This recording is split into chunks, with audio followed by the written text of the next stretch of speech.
Meus queridos e minhas queridas, sejam muito bem-vindos a mais um episódio do Liberdade Financeira, nosso programa sobre tudo do universo dos investimentos. E hoje estamos aqui com uma pessoa de casa já esteve com a gente, a Juliana Clarnet, ela que, dentre várias outras funções, também cuida da parte de relações com investidores ali da Brasil Capital. É uma casa que a gente gosta muito, que a gente busca estar sempre próximo. E hoje a gente veio fazer aquele nosso refresh, né, no cenário, que dá um update aqui nas notícias, novidades da casa. Juliana, muito obrigado aí pelo seu tempo, muito legal receber vocês aqui. Seja bem-vinda para suas palavras iniciais aí. Oi, Gabriel. Primeiro, muito obrigada pelo convite novamente. É um prazer estar aqui com vocês. E a gente segue super à disposição de ter sempre essas conversas, tanto falando da Brasil Capital, quanto das nossas impressões em relação ao mercado. E a hora que você quiser, podemos começar. Maravilha, brigadão. Juliana, antes da gente entrar no noticiário, enfim, falar um pouquinho de contexto, você podia dar uma revisada para a gente nos big numbers, enfim, no geralzão da casa, como é que vocês estão hoje, né? Só para a gente reforçar o posicionamento de vocês com os espectadores. Combinadíssimo, ótima pergunta. Brasil Capital é uma casa focada em renda variável, empresas brasileiras. A gente começou a companhia em 2008, então são 14 anos já de histórico, basicamente com o mesmo time. A gente faz gestão de uma única estratégia, então 100% dos recursos que a gente administra, seja de previdência, seja de fundos de investimento tradicionais, seja de clientes locais, estrangeiros, são formados pela mesma lista de companhias, quer dizer, o mesmo portfólio. A gente tem 22 pessoas no time, é uma forma de gestão colegiada, liderada pelo André Ribeiro e pela Arizaneta, e a gente tem um escritório em São Paulo, a gente tem um escritório nos Estados Unidos também, e hoje, pouco mais de 7,5 bi nessa estratégia é o nosso patrimônio gerido. Legal, poxa, bem focado, né? Então, vocês realmente respiram o mercado, né? Transpiram aí esse mercado que anda tão nervoso, né? E aí, então, vamos falar um pouquinho sobre isso. Poxa, Juliana, a gente viu que no início do ano, a gente entrou o ano com uma nota de esperança, né? As coisas vão começar a melhorar, saímos da pandemia, estamos saindo, né? Querendo cantar a vitória aí sobre a pandemia, e aí, final de fevereiro veio a Omicron. Aí depois, em março, abril, veio a guerra na Ucrânia, e aí agora veio o aumento de juros, né, bem mais expressivo que estava, né, sendo divulgado até então, e a inflação que continua, né, também ganhando manchetes ao mundo inteiro. E, assim, por incrível que pareça, o Brasil até parece bem posicionado, de uma certa forma, na questão da inflação, mas no meio de todo o resto, né, fica essa bagunça. Pô, será que vai ser bom para o Brasil? Será que não vai ser? Como é que vocês estão vendo essa grande sequência de desafios aí para a economia mundial? Vocês estão mais pessimistas, achando que vem recessão? Estão mais otimistas ou aquele otimismo cauteloso? Como é que vocês estão vendo o geralzão? Excelente pergunta e dificílima, ainda mais para uma casa focada em fundamento no micro das empresas. Mas é óbvio que, estando no Brasil, você não pode negligenciar e ignorar o que está acontecendo no mundo, né? E principalmente no Brasil, em função de que as empresas estão inseridas nesse contexto. Acho que essa questão que você estava comentando, né, das expectativas estarem vêm sendo mudadas de inflação e de juros, isso tem acontecido desde praticamente do começo da pandemia. Se você lembrar, ano passado, no começo do ano a gente falava de uma inflação de 6, depois de 8, depois de 10, veio de 12. Quando começou o aumento da Selic também, mesma coisa, né? Vamos parar em 6, vamos parar em 8, vamos parar em 10, e hoje a gente já está com as curvas futuras a 13. O que cá entre nós é o grande detrator, né, da forma que as empresas do mercado doméstico vêm se comportando na Bolsa. Mas, olhando esse cenário como um todo, eu acho que você perguntou se o Brasil está bem posicionado. O Brasil está bem posicionado, principalmente por quê? Porque a gente é um país super produtor de commodities. As commodities, no final do dia, estão com uma demanda altíssima, né, por dois motivos principais. O motivo principal foi o próprio Covid, né, que você teve ali um rompimento na cadeia de suprimento global de todos de todos os ativos mesmo, né, de todos os bens de consumo e bens primários e as próprias commodities, e também veio a guerra para completar esse quadro, mas também porque a agenda de transição energética no mundo, né, principalmente liderada pela Europa, que a gente já vem acompanhando há bastante tempo, ela é muito demandante de commodity nesse período de transição. Porque para você ter plantas de energias limpas, renováveis, você traz a tal da green inflation. Né? Por quê? Porque as empresas de commodity do mundo, e as brasileiras, é importante citar, elas não só são líderes em produção, como também elas são as produtoras mais eficientes de cada setor, que a gente chama de low cost producers. Então, a gente tem empresas aqui muito bem posicionadas. Mas esse problema que a gente está vendo de transição energética, no primeiro momento, ela é demandante. Então, você precisa de muito metal, você precisa de muita energia. Para quê? Para construir as novas fábricas. E você fazer isso no momento, né, onde a legislação veio na frente, onde você tem que trocar, mas você não tem bem planejado a execução dessa troca, isso também traz uma inflação importante, e isso é para todos os países. E, além de tudo, tem uma situação que também é mais uma, é que as companhias de commodity, na última década, ficaram subinvestidas, na verdade. Né? Ninguém aumentou capacidade. Você não teve novas plantas de metalúrgicas, siderúrgicas, minas de minério, nada disso foi explorado. Pelo contrário, como a última década teve uma demanda muito baixa por commodity, e o começo dos anos 2000, quando teve o boom de commodity, essas empresas investiram muito em crescimento, né? Em aumento de produção mesmo, em capacidade. E essa capacidade acabou que ela só gerou alavancagem para as companhias, essas empresas, nos últimos anos, vieram desalavancando. E você, quando quer aumentar a sua capacidade, Vale do Rio Doce, Gerdau, você quer aumentar a sua capacidade, isso não entra do dia para a noite. São alguns anos para você ter isso. E aí é uma decisão também muito difícil das companhias. Eu vou me programar para fazer um CAPEX, para aumentar meu investimento, para daqui a 2, 3, eu não sei onde vai estar. Então, também não tem projetos de expansão nesse momento. Então, acho que a gente vive hoje um momento que o Brasil é, sim, beneficiado, dentro, né, de um mundo com posições muito feias. A gente é o menos feio no concurso de feiura, a gente está distante da guerra, a gente é autossuficiente em commodities, a gente é um grande exportador de commodities, que vem trazendo para o governo uma arrecadação recorde, né? Então, a gente está com um superávit, um fiscal muito melhor do que se esperava lá atrás também. A gente falou dos erros de expectativa de inflação de juros, do fiscal também, teve um monte de erro. Dívida bruta sobre PIB, vários indicadores. Então, no final do dia, você tem um país hoje que tem um posicionamento melhor, né? Você falou que a inflação do Brasil nem está tão ruim, realmente não está. Se os Estados Unidos está rodando com 8, a gente rodar com 12, não é algo terrível, né? Mas também é algo que é o seguinte, não tem uma solução de política monetária. Porque você não está falando de simplesmente desaquecer uma economia superaquecida. A economia já está apresentando dificuldade. A gente já tem muita dificuldade de crescimento.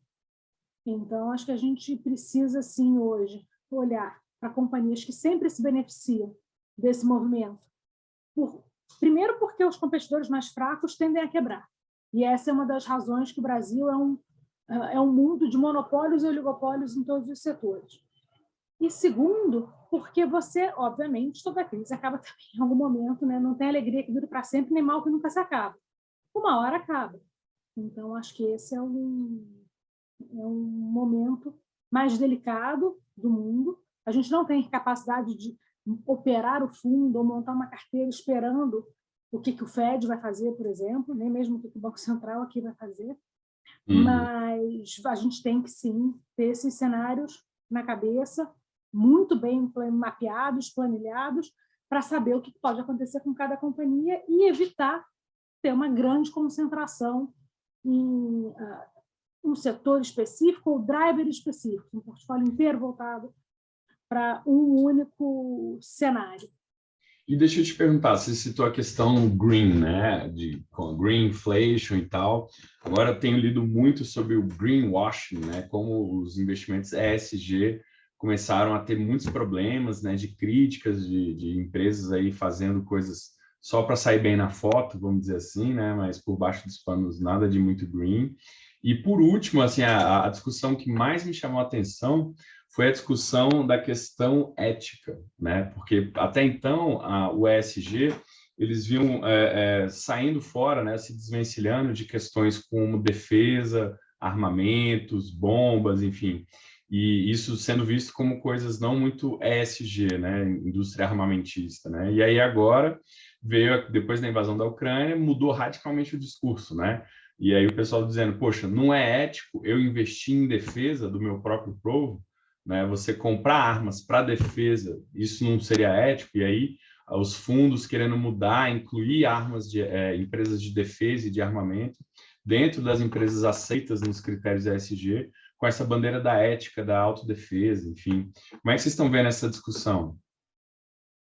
Sim, essa é uma discussão que, no fundo, ela é muito longa, muito profunda, e que não tem certo e errado no sentido que assim, você não tem uma definição muito específica, assim, isso não é ESG, né? Você tem defesas de ESG de empresas de todos os setores no final do dia. Também há empresas poluentes que você fala, as empresas siderúrgicas são poluentes. Ok, mas existem empresas com melhores processos e piores processos. Existe um mundo sem siderúrgica? Então, assim, você tem também um pragmatismo em relação ao tema, quando você é investidor, né? E não simplesmente, e principalmente para os investidores que não são fundos, entre aspas, de impacto, né? Que são fundos, de fato, de gerar retorno. A questão do ESG aqui no Brasil, ela é mais limitada, essa discussão, porque a gente não tem praticamente empresas de armamento, empresas de tabaco listadas. Então, isso é mais uma discussão teórica do que implementação prática, né? Antigamente você ainda tinha Souza Cruz, você tem a Forja que não tem liquidez nenhuma, mas isso é um ponto que vem muito mais do investidor, das políticas do investidor, né, que tem que estar em linha com os gestores.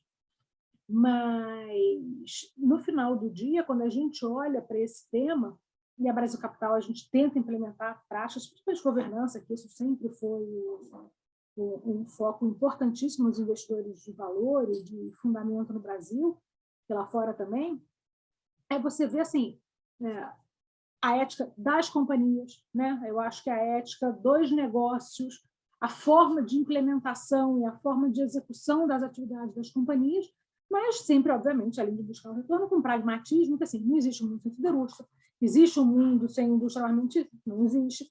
E a gente começa a ver também esse shift de opções de empresas lá para fora, e eu estou falando algo que não é a nossa realidade, a gente não é super estudioso, não é profundo nesse tema, porque se você olhar as carteiras ESG dos últimos anos, elas foram muito focadas em empresas de tech, né? Tem uma correlação muito grande entre os investimentos em tech e os investimentos ESG. Porque as empresas de tech são muito, entre aspas, fáceis de serem enquadradas como ESG.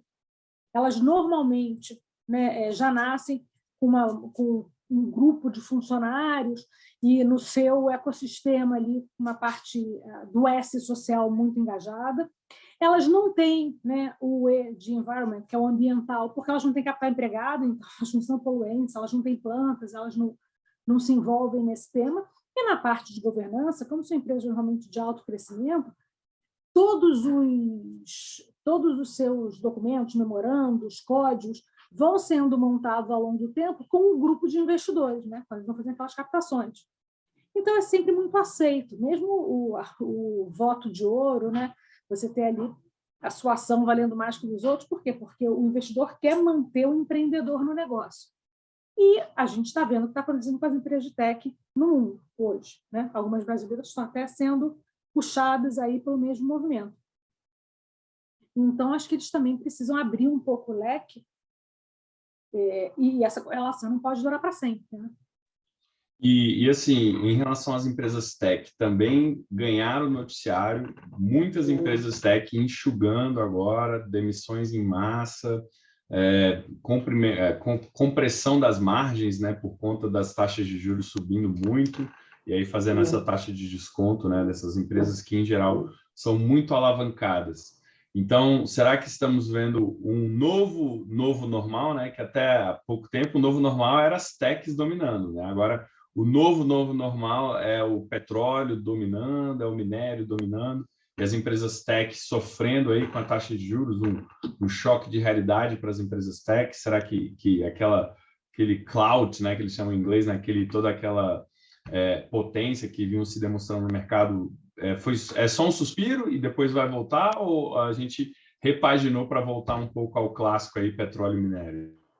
Sim, o mundo é cíclico, né? A história é cíclica. Então, a gente está vendo de novo as empresas de valor ganhando espaço sobre as empresas de crescimento e as techs, obviamente, eram super growth.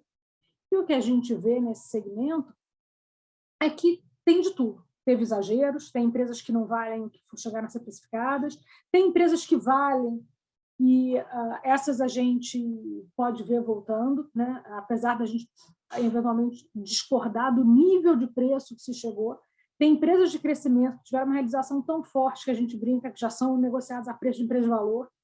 Então, eu acho que tem um pouco de tudo nessa transição e ela é realmente mais um capítulo de uma história que, se você olhar, né, na linha do tempo, principalmente em mercados maduros, como o mercado americano, mercado europeu, é cíclico, né? A gente sempre vê que você tem um excesso de companhias vindo para o setor quando ele está super hot, depois você tem ali aquela limpeza e sobram os de fato vencedores, porque sempre tem muita espuma junto. Então, acho que não dá para generalizar, a gente vê boas histórias, vê histórias absurdas também, né? E como que foram demandadas e foram sorte de quem vendeu no momento, né? Que teve o otimismo para isso. Mas a gente hoje vê, sim, se você pegar pelo portfólio da Brasil Capital, a gente tem uma parcela maior em mercado externo do que a gente tinha no passado. As empresas, obviamente, ligadas a commodities, exportadoras, né? Isso hoje chega em torno de 25% do fundo. A gente tem um portfólio também, mais ou menos, de 30% do fundo nas companhias de infraestrutura / utilities, né? Energia elétrica. Por quê? Porque são companhias com demanda muito previsível, com poder de repasse, né? Num ambiente inflacionário, você tem empresa que repassa. Você falou de redução de margem. Nesse cenário que a gente vive hoje, você tem redução de margem basicamente por dois efeitos, né? Você não conseguir repassar preço, e aí a inflação vai comendo sua margem operacional, e se você tiver margem operacional pequena, já é um problemão, e, obviamente, na parte de despesa financeira, porque daí o serviço da dívida começa a ficar impagável, né? E aí você tem o seu resultado muito comprimido. Então, acho que nesse cenário você tem que estar olhando para companhias que dão lucro, que são operacionalmente redondas, e a gente tem muitas empresas assim no Brasil. E aí o final do portfólio, né, esse outro 1/3 mais ou menos, a gente tem sim algumas histórias de mercado doméstico, mas que são histórias mais especiais, assim, empresas que são monopolistas, que têm vantagens competitivas muito claras e que vêm entregando resultado, o que hoje não tem uma relação com o desempenho em bolsa, né? Porque com esse juro marcando aí na curva 13%, você fica com muita, entre aspas, você fica com muito pouco apetite para renda variável.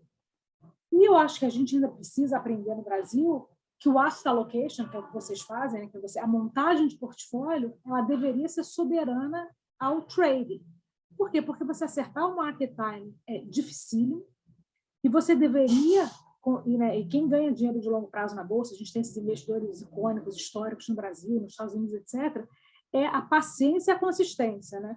Você tentar entrar e sair o tempo todo, a Isa trabalha com a gente, até fez um estudo que a gente vai publicar, que você está fora dos melhores pregões, Bolsa Brasileira, Bolsa Americana, cota dos fundos, você entrega, às vezes, 70%, 80% do seu retorno. Então, você tentar acertar a entrada e saída é muito difícil. Com certeza. E falando nisso, até em relação à entrada e saída, né? Como é que vocês estão vendo a questão do câmbio, né? A gente veio do dólar aí super forte, né? E aí, de repente, o dólar começou a perder força. Hoje, pô, o Brasil, o real brasileiro está entre as mais valiosas no ano ainda contra o dólar. E assim, com esse nosso juro cavalar, né? O pessoal fala, pô, mas o juro lá vai subir. Ainda que ele suba em todas as reuniões 0,5%, vai chegar em 3 ou 3 e pouquinho, né? Então, assim, a gente ainda vai ser 4 vezes mais o juro brasileiro do que o deles, né? Como é que você vê essa questão cambial? Será que o real vai continuar valorizando por conta desse diferencial de juros? Será que isso já chegou no limite, já está no preço? Tem a questão da eleição também, que pode gerar fator de risco. Mas, assim, tentando ver mais o macro, assim, você acha que ainda tem espaço para o dólar cair?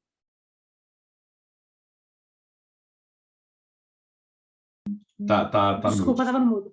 A pergunta é excelente, mas a gente tem zero capacidade de prever câmbio dentro da nossa realidade na Brasil Capital. No final do dia, quando você pega estudos dos bancos, né, ou das casas macro, que a gente respeita muito e conversa muito, o real realmente parece que ainda tem espaço para ir um pouco para baixo, mas não muito, mas é um movimento que vem muito mais do mercado externo. Então, quando você fala assim, você botou uma colocação que eu acho que é excelente, é a pergunta de $1 trilhão. Então, é o seguinte, tá, o juro americano vai para 3, vai para 4, vai para 5, é o cenário base de todo mundo. Se for para 7, se for para 8, se for um choque de juros, mudou o desenho de todo, né, a precificação de todos os ativos no mundo. Nesse cenário, até as commodities vão ter uma demanda diferente do que tem hoje. Vai ser uma retração como um todo. Então, acho que assim, riscos de cauda, né, que a gente vê justamente aonde o Fed coloca esse juro. Não é o cenário de ninguém que isso vá tão para cima, mas de ninguém lá fora, né? A gente não faz esse cenário, com quem a gente conversa. O Brasil parece sim estar num momento muito mais positivo, porque a gente, além de tudo, já está no final do ciclo de aperto monetário. Agora, se o juro aqui for para 16, 17, que também não está no cenário de ninguém, aí a história é outra. Mas a gente acredita que um juro nesse nível, o juro real não vai estar de 6%. A gente vai estar rolando uma inflação de 15%. Né? Então, assim, são muitas variáveis e que, no final do dia, a gente não tem capacidade de tentar administrar um portfólio olhando para elas. Você tem que olhar muito para as companhias e ver qual o impacto de cada variável na realidade dessas companhias. E, no final do dia, você tem um Ibovespa que é super concentrado. Né? Você pega Petro, Vale e Banco, chega metade do índice, dá até um pouco mais. Então, acho que câmbio especificamente, a gente... e outra coisa, eu falei assim, se o juro do Brasil for 16, a gente brinca assim, o câmbio vai estar o quê? Vai estar 9? Não, né? Porque você está falando de uma inflação galopante, você está falando de um cenário muito adverso. E o ano eleitoral, obviamente, traz volatilidade, mas ele é um ano com poucas novidades em termos de quem é a política que vai estar envolvida nisso. Você conhece perfeitamente os dois candidatos. Eles têm discursos hoje muito extremistas para o seu próprio público, mas a gente sabe que o Brasil é um país de centro. Então, no final do dia, vai trazer volatilidade. A única situação, né, que eu acho que tem realmente uma chance muito baixa, essa história de terceira via, infelizmente, mas a gente não deve ter essa realidade. Os estrangeiros claramente preferem, né, um mercado um país gerido pelo Lula, pelo Bolsonaro hoje, mas os estrangeiros também, eles hoje estão com um problema dentro de casa. Né? Há 50 anos os Estados Unidos não viviam com inflação resiliente nessa magnitude. Então, acho que hoje eles estão... E o Brasil não está sendo um problema no portfólio de ninguém. A gente está se comportando até direitinho. Então, hoje, eu acho que a gente está vendo o que a gente não via há anos, que é o problema de investimento dos grandes investidores ser os Estados Unidos. E aquela história de manda dinheiro para fora, compra S&P, vai tudo dar certo, carteira do americano médio, 60-40, né? Não está funcionando. É verdade. A gente tem um contexto super desafiador e, por incrível que pareça, não é o Brasil o patinho mais feio, né? Que incrível esse momento esses ciclos pendulares, né? Uma hora vai estar tudo muito barato, outra hora está tudo absurdamente caro. Enfim, né? Ter paciência e ter um pouquinho de sobriedade nesse contexto, pô, gera fortunas, né? Então, muito interessante essa arena de investimentos. O nosso tempo está acabando, né? Quando o papo é bom, passa rápido, a gente nem vê passar. Juliana, poxa, queria super te agradecer mais uma vez, né, de estar sempre junto aqui com a gente, e queria te passar, então, para suas palavras finais. Gabriel, primeiro, muito obrigada pelo convite mais uma vez. A gente, como eu falei no começo, segue à disposição. Acho que a gente não tem, né, uma bola de cristal no sentido de a gente sabe que o desempenho está muito aquém do que todo mundo gostaria, a gente sabe que no final do dia acontece também, não é a primeira vez e não vai ser a última, mas que a gente realmente tem visto oportunidades que não se vê há muito tempo. Eu acho que a gente não precisa ir para empresas de liquidez menor ou empresas passando por dificuldades para ver retornos muito importantes. A gente está vendo uma taxa interna de retorno muito relevante nos próximos 2, 3 anos para o portfólio, numa magnitude que a gente raramente vê. E somos muito transparentes, a gente sabe que é importante você dividir com o investidor o que a gente está vendo e vivendo, porque no final é uma relação de confiança e senão você compra e vende conta, né? Então, conte sempre com a gente. Obrigada pelo convite e um ótimo restinho de semana para vocês. A gente que agradece, poxa, super obrigado, um abraço também para a Isabela, um abraço para todo o time, e com certeza, né, um momento desafiador para todo mundo, mas ao mesmo tempo, quanto oportunidade, né, para todos os lados que a gente olha, a gente vê oportunidades incríveis, então o mercado é isso, né, ele oscila. Então, pessoal, vamos ficando por aqui, um abraço para vocês, até a próxima, até mais, Juliana, tchau, tchau.